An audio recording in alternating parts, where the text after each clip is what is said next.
Budget सत्र जो है वो आज शुरू हुआ। गवर्नर साहब, राज्यपाल महामहिम का अभिभाषण हुआ। अभिभाषण में जो है वो सरकार द्वारा अभिभाषण जो दिया जाता है वही राज्यपाल महोदय जो है वो पढ़ते हैं। सारी चीजें जो है झूठ है। और आज आप लोग जान रहे हैं पहला दिन जो होता है शोक सभा, अंत में जो है जो माननीय सदस्य का निधन हो जाता है तो शोक के लिए 2 मिनट का मौन सभी सदस्य जो है वो रखते हैं। कल के बैठक में हम लोगों का प्रस्ताव था सभी विपक्षी दल का कि किसान आंदोलन में लगभग 260 लोगों से भी ज्यादा किसान जो है शहीद हुए हैं, लेकिन अब तक जो है मुख्यमंत्री बिहार के नीतीश कुमार जी खामोश हैं, चुप्पी साधे हैं। हम सब लोगों का प्रस्ताव था कि कम से कम उनके शहादत पर, इस आंदोलन में जो उनकी मृत्यु हुई, लगभग 260 से भी ज्यादा किसानों की, तो हम लोग कम से कम उन सभी किसान भाइयों के लिए 2 मिनट का मौन सभी साथी हम लोग रखें। ये साफ दर्शाता है, सदन में भी आप लोगों ने देखा होगा कि हमने इस बात को जब सारी कार्यवाही खत्म हो गई, स्थगन करने से पहले हमने स्पीकर साहब से भी कहा कि कल के प्रस्ताव पर आपका क्या है, तो साफ तौर पर जो है नकार दिया गया। यानी ये साबित करता है कि बीजेपी और नीतीश कुमार जी की जो पार्टी है वो किसान विरोधी पार्टी है।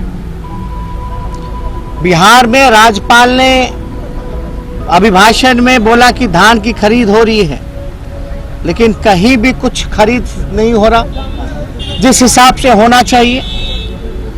जो 1800 रुपए मूल्य जो होना चाहिए, जो MSP जो होना चाहिए, वो किसानों को उस रेट पे नहीं खरीदा जा रहा है, बल्कि उससे भी सस्ते दामों पर, आधे दामों पर, कहीं 700-800 रुपए में धान की खरीद हो रही है, जिससे किसानों की स्थिति जो है दयनीय होती जा रही है। आप लोग सब लोग जानते हैं कि अगर विपक्ष, हम लोग अगर आवाज नहीं उठाते तो ये बजट सत्र जो है मात्र 2 से 3 दिनों में ही खत्म कर दिया जाता। इसलिए हम लोगों ने आवाज उठाई ताकि जनता के सवाल को हम लोग, जो लोकतंत्र का मंदिर है, सभी जनप्रतिनिधि जो है बिहार के 12.5 से 13 करोड़ जनता की आवाज को हम लोग विधानसभा में उठा सके। और आज मैट्रिक का परीक्षा चल रहा है, जहां 10वीं क्लास का सोशल साइंस का पेपर जो है वो लीक हो गया। आप बताइए, विपक्ष के नेता को जानकारी हो रही है कि सोशल साइंस का पेपर लीक हो गया, लेकिन सामने बैठे हुए शिक्षा मंत्री और बिहार के मुख्यमंत्री को यह जानकारी नहीं है कि पेपर लीक हो गया। अब आप बताइए कि कैसे ये सरकार चला रहे हैं जिनको ज्ञान नहीं है। और ये तो बिहार अद्भुत है इस मामले में कि कौन सा ऐसा परीक्षा है जिसमें पेपर लीक ना हुआ हो।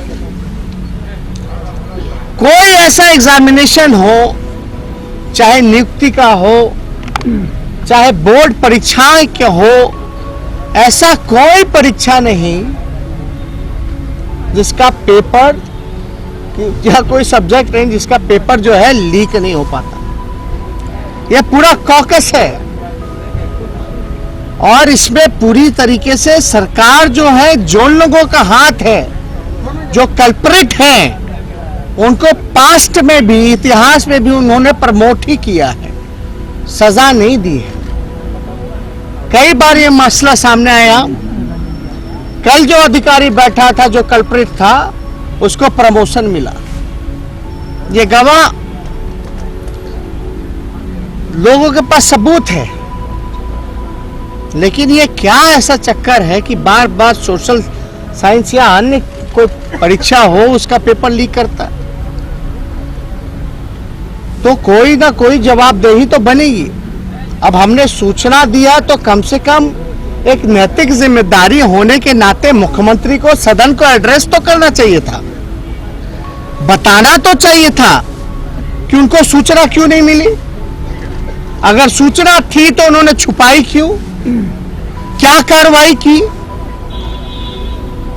ये तो हम अपने बिहार के छात्रों छात्राओं के भविष्य के साथ खिलवाड़ कर रहे हैं।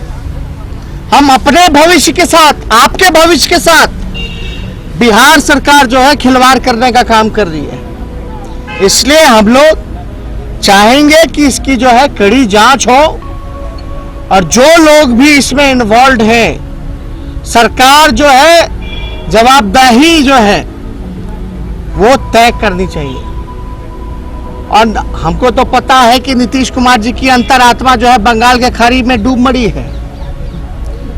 अब अंतरात्मा जागने वाला नहीं, नैतिकता जागने वाला नहीं है। अब वो राज्यपाल आवाज जाकर के इस्तीफा नहीं देंगे, उनका शर्म मिट चुका है, आंख का आंसू जो है वो सूख चुका है। उनको चिंता बिहार की नहीं बल्कि उनको चिंता अपनी कुर्सी की है। हम विपक्ष होने के नाते पूरी मजबूती के साथ बिहार की आवाज को, बिहार की समस्याओं को बिहार की विधानसभा में उठाएंगे और उम्मीद करेंगे कि सरकार में कुछ शर्म बाकी हो तो कार्रवाई करें।